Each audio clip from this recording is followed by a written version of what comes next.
출애굽기 40장 17절로 38절까지 성막 완공과 하나님의 영광.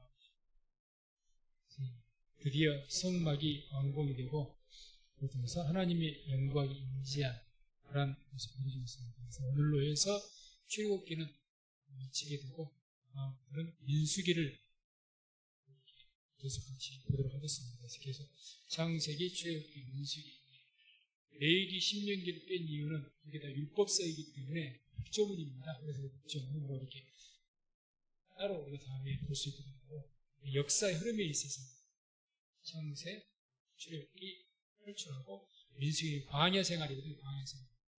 오늘 말씀 드리도록 하겠습니다. 그래서 이제 드디어 성막 완공을 했는데 17절 보면 이제 출애굽 1년 만에 성막을 세웁니다. 1년이. 그래서 17절 같이 읽어갑니다. 제2년 정월 곧 그달 초 1일에 성막을 세우니라. 제2년, 출애굽 제2년이라는 겁니다. 2년째 되던 날, 그달 초 1일에 성막을 세웠다. 그런데 더 정확히는 출애굽기 19장 1절 2절 보면 이런 말씀이 나옵니다. 지금 19장 1절 2절 보면 이스라엘 자손이 애굽 땅에서 나올 때부터 제3월 곧 그때에 그들이 시내 광야에 이르니라. 그들이 르비딤을 따라 시내 광야에 이르러 그 광야에 장막을 치되 산 앞에 장막을 치니라. 그래서 이스라엘들이 출애굽을 하고 시내 광야, 시내 산 앞에 당도했다 3개월 정도 소요가 된 겁니다. 그러죠? 말씀 제3월 그때에 제3월 3개월 되는 그때 시내 광야에 시내 산 앞에 당도한 거예요. 시내 산 광야에 당도해서 모세가 산으로 올라가고 그런 과정을 통해서 이제 40일간 있었으니까 산에가 그 40일까지 하면 4개월이 된 거죠. 4개월 그 이후부터 뭘 하게 됩니까? 성막을 짓게 됩니다. 그렇게 해서 제2년 정월 그렇게 해서 이렇게 4개월을 뺀 1년에서 4개월을 빼면은 몇 개월이 되죠? 8개월. 8개월 정도가 성막을 짓는 기간이 소요되었다. 이렇게 보면 됩니다. 그래서 성막은 그 정도. 그걸 우리가 알 수가 있고, 이제 18절, 19절 드디어 이제 성막과 기둥과 막을 세우죠. 그래서 계속 그림은 사진은 우리가 자주 봐왔으니까 그래서 기억하시면 18절, 19절 읽습니다. 모세가 성막을 세우되 그 받침들을 놓고 그 널판들을 세우고 그 띠를 띄우고 그 기둥들을 세우고 또 성막 위에 막을 펴고 그 위에 덮개를 덮으니 여호와께서 모세에게 명하신 대로 되니라. 아멘. 그래서 성막 기둥들 이렇게 둘레 세웠죠. 그래서 막 하얀 천, 광목 같은 것으로 이렇게 싹 덮는 거죠. 막을. 성막을 이렇게 펴고 성막 기둥을 세우고 이런 것들을 하나님의 명대로 했다. 그 다음에 이제 20절, 21절 보면 법궤를 지성소에 배치한 걸로 합니다. 20절, 21절 읽습니다. 그가 또 증거판을 궤 속에 넣고 채를 궤에 끼고 속죄소를 궤 위에 두고 또 그 궤를 성막에 들여놓고 장을 드리워서 그 증거궤를 가리우니 여호와께서 모세에게 명하신 대로 되니라. 역시 법궤는 어디에 들어가야 됩니까? 성막 중에서 성소가 아닌 지성소에가 들어가야 되죠. 그 지성소 안에 안치를 해놓고 배치를 해놓고 그 앞에 휘장을 쳤다. 그래서 그것이 모세에게 명한 하나님 명하신 대로 그렇게 하였다. 이렇게 말씀합니다. 그 다음에 이제 22절, 23절이 떡상을 또 배치한 것을 말씀하죠. 22절, 23절 있습니다. 그가 또 회막안 곧 성막 편으로 장 밖에 상을 놓고 또 여호와 그 상 위에 떡을 진설하니 여호와께서 모세에게 명하신 대로 되니라. 아멘. 떡상은 법궤는 지성소지만 이게 떡상은 성소죠. 이렇게 지성소 앞에 휘장을 치고 그 앞에 왼편에 떡상을 배치합니다. 떡상 위에는 뭐가 있습니까? 진설병. 그래서 이스라엘 12지파를 의미하는 그 진설병 떡을 항상 그 떡상 위에다 올려놓죠. 그거를 배치했다고 지금. 그것이 하나님의 명대로 모세의 명하신 대로 그렇게 하였다. 이렇게 강조합니다. 다음에 또 24절, 25절 보면 등대입니다. 촛대, 등대를 성소에 비치하고 등불을 켭니다. 24절, 25절도 함께 읽습니다. 그가 또 해마간 곧 성막 남편에 등대를 놓아 성과 대하게 하고 또 여호와 앞에 등잔에 불을 켜니 여호와께서 모세에게 명하신 대로 되니라. 아멘. 그래서 이 등대, 이 촛대는 이제 이 떡상하고 맞은편에 두었다는 거죠. 맞은편에. 그러니까 우리가 법계 쪽을 향해서 보면은 이 맞은편이 오른편이 되겠죠. 오른편에. 거기에 등대를 두었다. 그 등대를, 촛대를 두고 그 등불을 켰다. 그래서 그 모든 것이 하나님이 명하신 대로 그렇게 했다는 거죠. 명하신 대로. 이렇게 했다. 다음에 이제 26절, 27절 보면 이제 금향단을 또 성소에 배치하고 분향을, 향을 사르는 말씀이 나옵니다. 26절, 27절 말씀 있습니다. 그가 또 금향단을 회막안 장 앞에 두고 그 위에 향기로운 향을 사르니 여호와께서 모세에게 명하신 대로 되니라. 아멘. 금향단, 향로, 향을 태우는 곳이죠. 향로는 가장 한가운데, 지성소 그 한가운데 그 분향단을 두는 겁니다. 그래서 좌우에는 등대가 있고 떡상이 있고 그 분향단을 한가운데 맨 앞에 이렇게 두고 거기에다 하나님 말씀한 대로 그 하나의 법대로 말씀하신 그 향을 태운 거죠. 그래서 그렇게 하나님의 명하신 대로 모든 것을 다 했다. 다음에 이제 28절, 29절 보면 성막 문과 이제 번제단 이런 것들을 배치하고 이제 번제와 소제를 드렸다는 내용이 나옵니다. 28절, 29절 있습니다. 그가 또 성막 문에 장을 달고 또 회막의 성막 문 앞에 번제단을 두고 번제와 소제를 그 위에 드리니 여호와께서 모세에게 명하신 대로 되니라. 아멘. 이게 성소, 지성소가 있는 이 성소는 놔두고 이제 큰 성막, 이 성막, 그 성막 그 안에 뜰이 있죠. 뜰이 있는데 그 맨 앞에 외퉁이 있는 그 앞에 우리가 성막으로 들어가는 동문이라고 있거든. 그 동문으로 바로 들어가면 앞에 뭐가 있습니까? 번제단이 있다는 거예요. 번제단. 거기에다가 번제단을 설치했다는 겁니다. 하나님께서 명하신다는 거예요. 그래서 그 번제단에 두고 거기에서 번제와 소제를 드렸다. 번제는 태워서 드리는 제사, 소제는 가루 같은 것을 태워서 드리는 제사, 그런 것들을 하나님의 명하신 대로 배치하고 드렸다. 이렇게 말씀하죠. 다음에 이제 30절에서 33절 보게 되면 뜰에 역시 물두멍을 배치합니다. 그리고 성막에 포장을 치고 뜰문에 장을 답니다. 그래서 이 뜰에 30절에 33절 같이 읽습니다. 그가 또 물두멍을 회막과 단 사이에 두고 거기 씻을 물을 담고 자기와 아론과 그 아들들이 거기서 수족을 씻되 그들이 회막에 들어갈 때와 단에 가까이 갈 때에 씻었으니 여호와께서 모세에게 명하신 대로 되니라. 그가 또 성막과 단 사면 뜰에 포장을 치고 뜰 문에 장을 다니라. 모세가 이같이 역사를 필하였더라. 그래서 이제 모든 성막에 뚜껑까지 배치를 함을 통해서 모든 포장을 다 치고 뜰 문을 갖다 만들어서 거기 장을 달아야 될 거 아닙니까? 그래서 장을 달아야 되니까 그 모든 거 다 해서 이제 성막을 완전하게 완성했다, 필하였다. 이렇게 말합니다. 그런데 중요한 것은 역시도 여호와께서 모세에게 명하신 대로 되니라. 그래서 이 성막을 짓는 것은 계속해서 우리가 지금 말씀 보았지만 7차례나 계속해서 뭐라고 합니까? 하나하나 말할 때마다 여호와께서 모세에게 명하신 대로 되니라. 이 말씀이 19절, 21절, 23절, 25절, 27절, 29절, 32절. 그래서 7번이나 계속 똑같은 말씀 반복합니다.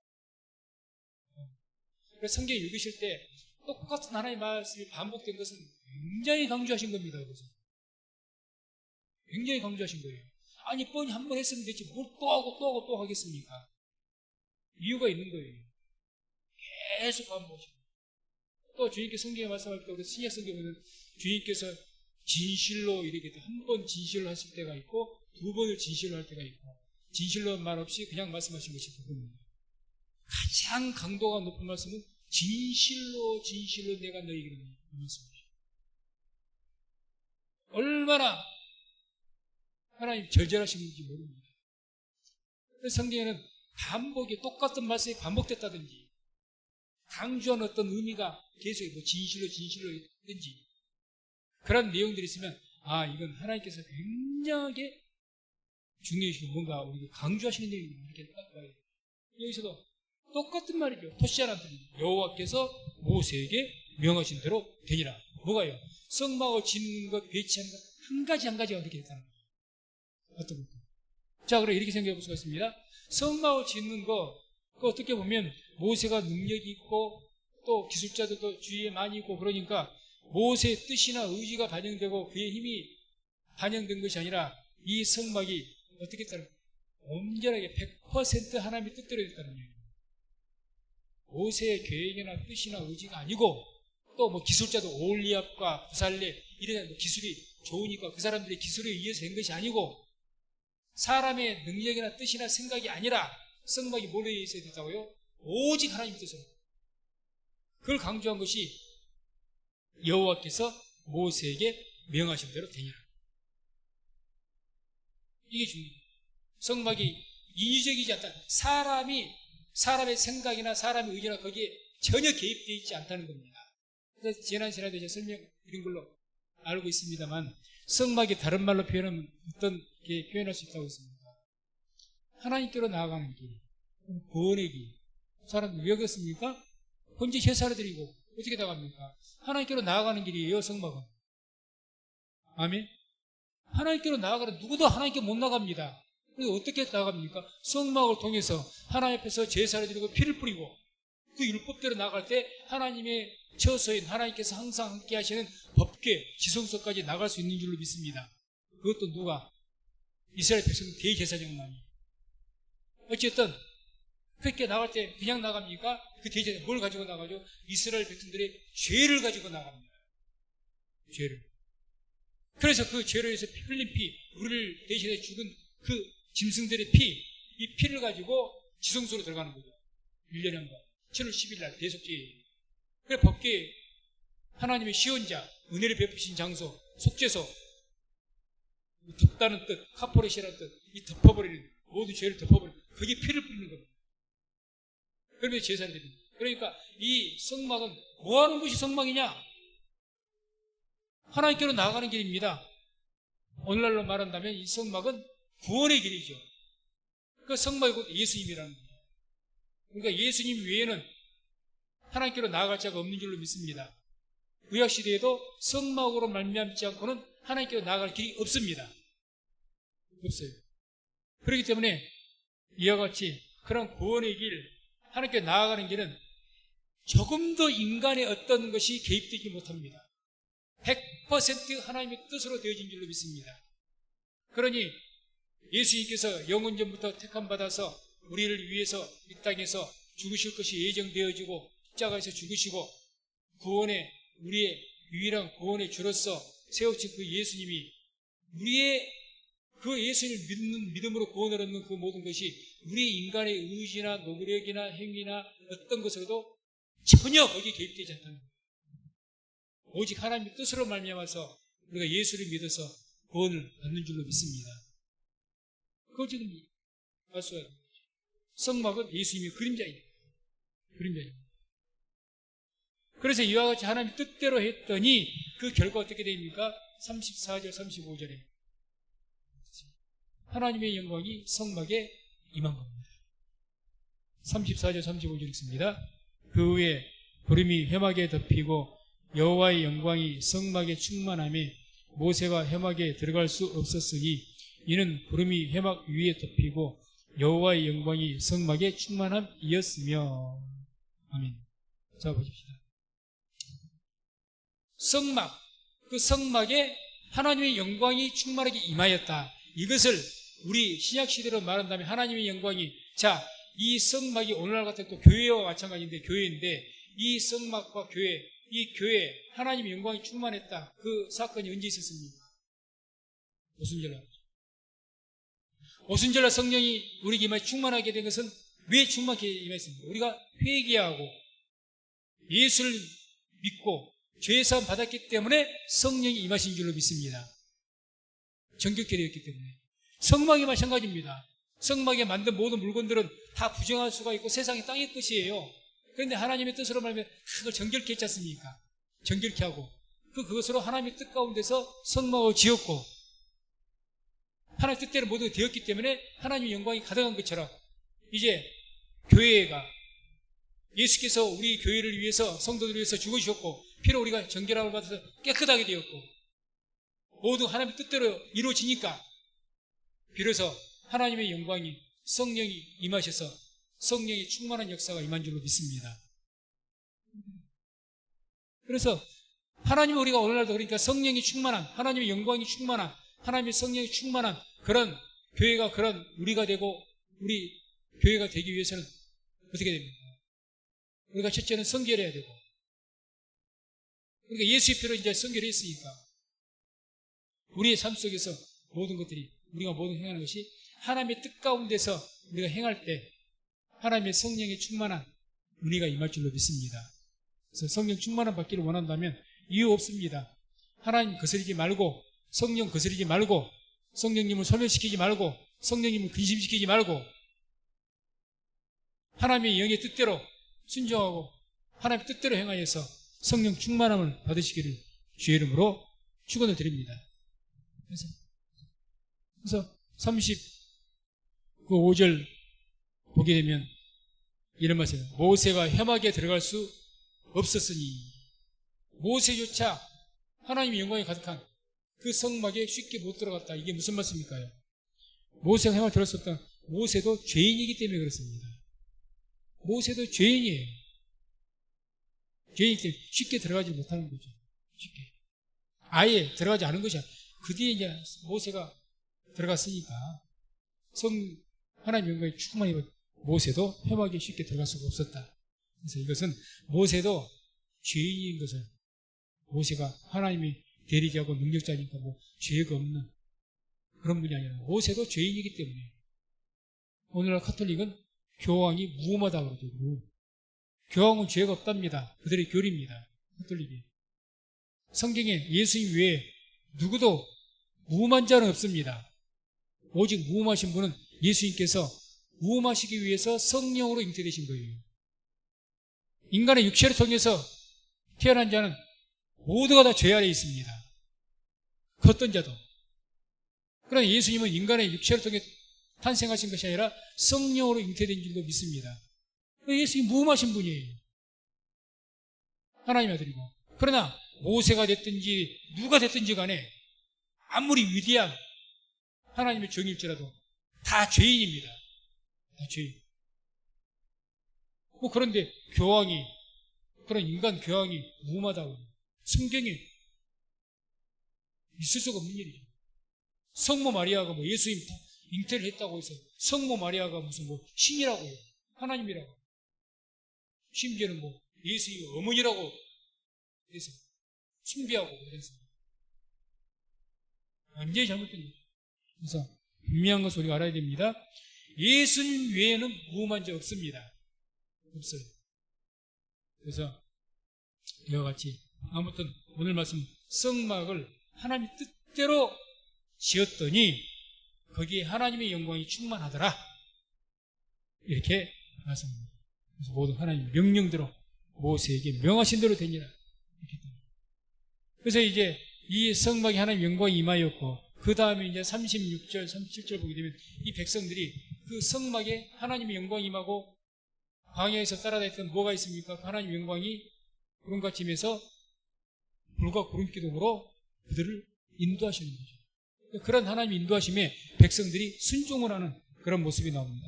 36절, 37절 읽습니다. 구름이 성막 위에서 떠오를 때에는 이스라엘 자손이 그 모든 행하는 길에 앞으로 발행하였고 구름이 떠오르지 않을 때에는 떠오른 날까지 발행하지 아니하였으며. 아멘. 구름, 하나님의 영광이죠. 구름이.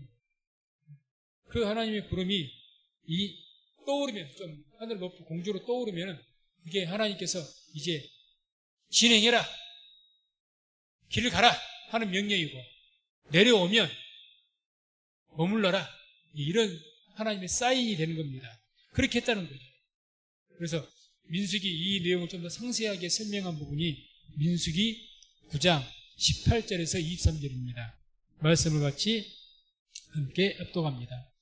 이스라엘 자손이 여호와의 명을 조차 진행하였고 여호와의 명을 조차 진을 쳤으며 구름이 성막 위에 머무는 동안에는 그들이 유진하였고 구름이 장막 위에 머무는 날이 오랠 때에는 이스라엘 자손이 여호와의 명을 지켜 진행치 아니하였으며 혹시 구름이 장막 위에 머무는 날이 적을 때에도 그들이 다만 여호와의 명을 조차 유진하고 여호와의 명을 조차 진행하였으며 혹시 구름이 저녁부터 아침까지 있다가 아침에 그 구름이 떠오를 때에는 그들이 진행하였고 구름이 밤낮 있다가 떠오르면 곧 진행하였으며 이틀이든지 한 달이든지 1년이든지 구름이 성막 위에 머물러 있을 동안에는 이스라엘 자손이 유진하고 진행치 아니하다가 떠오르면 진행하였으니 곧 그들이 여호와의 명을 조차 진을 치며 여호와의 명을 조차 진행하고 또 모세로 전하신 여호와의 명을 따라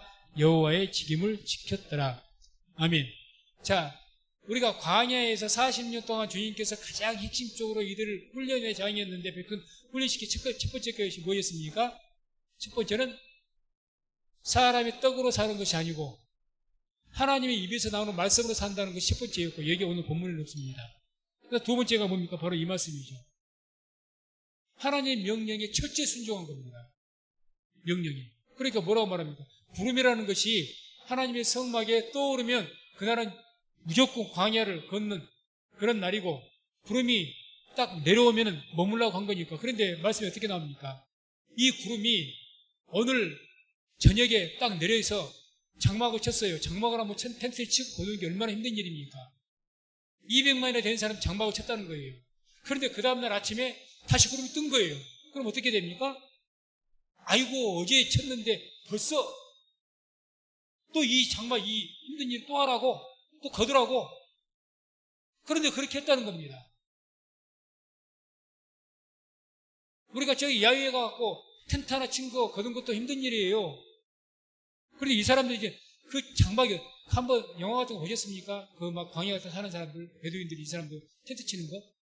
몇 시간 걸립니다. 힘들게 칩니다. 왜? 그냥 텐트가 아니에요. 얼마나 살지 말하자면 한 달이든지 1년이든지 거기에 머물러야 되니까. 거주하기 위해서 하는 거니까. 힘들게 치고 힘들게 걷어 올립니다. 200만이나 된 사람들이. 그런데 백성들이 뭐라고 했다고 봅니까? 그날 저녁에 구름이 내려와서 장막을 쳤는데 그 다음날에 구름이 다 떠오르는 거예요.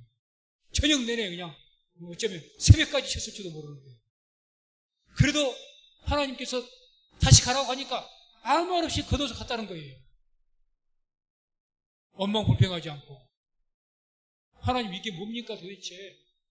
오늘 저녁에 쳤는데 또 몇 시간 자고 이제 피곤해서 일어났는데 밥도 먹게 또 걷어서 올라가라고, 이 광야에 또 걸어가라고. 아니 하나님 이게 모처럼 보니까 칠하는데 너무너무 장소가 좋고 열림 70 종려나무가 있듯이 그냥 막 오아시스도 있고, 아 우리 그래도 좀 광야지만 그래도 살만한 곳인데 그 좀 살고 좋고 편하게 할 때 또 며칠 만에 또 거더라고요. 그래서 갔다는 이야기죠. 그 훈련시킨 겁니다. 그 훈련. 그러니까 아까 성막도 왜 하나님께서 성막에 영광이 임했느냐? 모세가 어떻게 했다고요? 하나님의 뜻대로 행했다지 않습니까? 뜻대로 100% 순종했다는 거죠. 100%. 순종은 반순종이 순종이야. 사울 왕이 100% 불순종했습니까? 안 그렇습니다. 아말렉 가서 진멸하라 했더니 아말렉 하나님 말씀대로 진멸하러 갔습니다. 그런데 반은 순종을 했어요. 반은 순종 안 했습니다. 다 진멸하라고 했는데 지 마음에 든 것은 살려둔 거예요. 불순종입니다. 그래서 내가 하나님 너무너무 어려워서 이만큼은 했는데 하나님께서 사람만큼 100% 순종 못했어요. 그건 불순종이죠. 반순종이 아닙니다. 불순종입니다. 사울이 그래서 버림받았습니다. 사울이 무조건 하나님 대적에서 불순종한 게 아닙니다. 아말렉과 싸우라니까 싸우러 갔다니까요. 갔어요. 근데 100% 하는 거예요. 오늘도 마찬가지입니다. 말씀에 순종하면서 적당히 하려고 하지 마요. 그래가지고 하나님의 영광, 하나님의 성령 충만한 역사가 일어나기 힘듭니다. 안 되죠. 마음속에 이미 하나님을 따르는 의지가, 그런 순종하는 마음이 반밖에 없는데 그게 무슨 하나님께 기쁘게 받으시겠습니까? 그저 적당히 상황 봐서 한다고 하는데, 순종하려고 확실하게 순종을 해버려야죠. 그게 하나님이 영광이 임하는 겁니다. 그래서 이와 같이 우리가 성막을 통해서 오늘 내용이 말씀을 볼 것은, 하나님의 성막, 하나님께서 눈을 두시고 거주하실 하나님의 성막을 짓는데, 그 성막을 짓는 데 있어서 철두철미하게 하나님의 명하신 대로 했다는 거죠. 거기에 포인트가 있는 겁니다. 그리고 그 다음에 그와 같이, 그래서 하나님의 영광이 임했는데 성막에, 이 백성들이 이제는 처음에만 그랬겠지만 40년 내내 그런 것이 아니라 어느 기간 동안에는 철두철미하게 하나님의 그 말씀에 순종해갖고 성막에 구름이 떠오르면 그 즉시 출발을 하고, 내리면 무조건 머무르고, 그렇게 했다는 거죠. 역시 순종을 지금 이야기하는 거예요. 그래 하나님의 영광이, 은혜가 임하는 겁니다. 그래서 38절 마지막에 보면 이제 불과 구름의 임재하심과 인도하심을 묘사하는데, 말씀을 같이 38절 함께 읽습니다. 낮에는 여호와의 구름이 성막 위에 있고 밤에는 불이 그 구름 가운데 있음을 이스라엘 온 족속이 그 모든 행하는 길에서 친히 보았더라. 아멘. 불과 구름기둥. 낮에는 구름기둥이니까, 구름이 이스라엘 백성들이 거주하는 200만이나 되는 사람들이 그 사막에 거주했으니 그 구름 어떤 기둥과 같이 넓게 어떤 융탄 그것처럼 백성들이 가려면 어떻게 하면 쭉 길게 서서 가야 될 거다. 거기를 기둥같이 쭉 구름으로 그늘로 덮어주 있겠죠. 구름 기둥이 그 이유입니다. 햇빛이 너무 뜨거우니까 구름 기둥을 보호하신 거죠. 밤에는 춥습니다. 그러니 또 불기둥으로 이렇게 덮으셔가지고 쉬운 말로 난로가 되는 거죠. 따뜻하게. 그래서 그런 것들을 그들이 보았고, 그렇게 불과 구름기둥으로 인도하신 것 같고 보호를 받게 된 거죠. 그래서 13장 21절 22절에도 이런 구름기둥, 불기둥 말씀이 나오는데, 그 말씀을 함께 합독합니다. 여호와께서 그들 앞에 행하사 낮에는 구름기둥으로 그들의 길을 인도하시고 밤에는 불기둥으로 그들에게 비추사 주야로 진행하게 하시니, 낮에는 구름기둥 밤에는 불기둥이 백성 앞에서 떠나지 아니하니라. 아멘. 왜 그러겠습니까? 왜 하나님의 영광의 임재의 상징인 불과 기둥이 이들을 떠나지 않았느냐? 순종하지 않습니까? 말씀대로 순종하니 이 구름기둥이 떠날 리가 있습니까? 순종치 않으면 떠나가는 거죠. 순종치 않으면. 오늘날도 불과 구름기둥을 모여서 할 수 있는 하나님의 성령이 임재하심이요, 순종하는 자에게 하나님께서 함께 하시고 충만케 하시고 우리를 인도하실 줄로 믿습니다. 불순종하면 성령이 소멸되는 거예요. 근심하시는 거예요. 떠나지는 않으시지만 영원토록 떠나지 않겠다고 약속하셨기 때문에 불과 구름기둥으로서 인도하심, 그 인도하심의 그 역사가 일어나지 않는 거죠. 그래서 말씀 맺습니다. 오늘 말씀은 이 성막 완성을 통해서 철저한 하나님께 순종하는 것이 바로 하나님의 영광이 임하게 되었고, 또 철저한 순종을 통해서 하나님의 인도하심, 불과 구름기둥으로 인도하시는 그런 내용을 봤습니다. 그래서 우리가 오늘날 우리 성령 성공교회도 불과 구름기둥의 인도하심을 받아야 될 줄로 믿습니다. 성령 인도하심 받아야 된다는 거죠. 그래서 성령 인도하심을 받기 위해서 순종입니다. 순종. 아무리 이 가는 길이 내가 못마땅할지라도 주인께서 가라 하신 길이라면 가야 되는 거죠. 아무리 내가 하기 싫어도 내가 해야 될 마땅한 일이라면, 내 직임이라면 해야죠. 말씀 나오지 않습니까? 이렇게 말하죠. 그 아까 민수기 9장 마지막 23절, 곧 그들이 여호와의 명을 조차 진을 치며 여호와의 명을 조차 진행하고 또 모세로 전하신 여호와의 명을 따라 여호와의 직임을 지켰더라. 직임. 여호와께서 맡긴 내 직분의 임무를 지켰다 그 말입니다. 지켰더라. 그러니 하나님께서 나의 본분에 충성을 다하니까 인도하시는 거예요. 하나님 영광이 임하고. 불충성한 자에게 그런 일이 있겠습니까? 있을 수가 없는 거죠. 그래서 항상 우리가 이렇게 하나님의 뜻에 온전하게 순종해서 하나님의 성령이 인도하심을 받아 살아갈 수 있는 저와 우리 모든 성도님 되시기를 주의 이름으로 축원을 드립니다.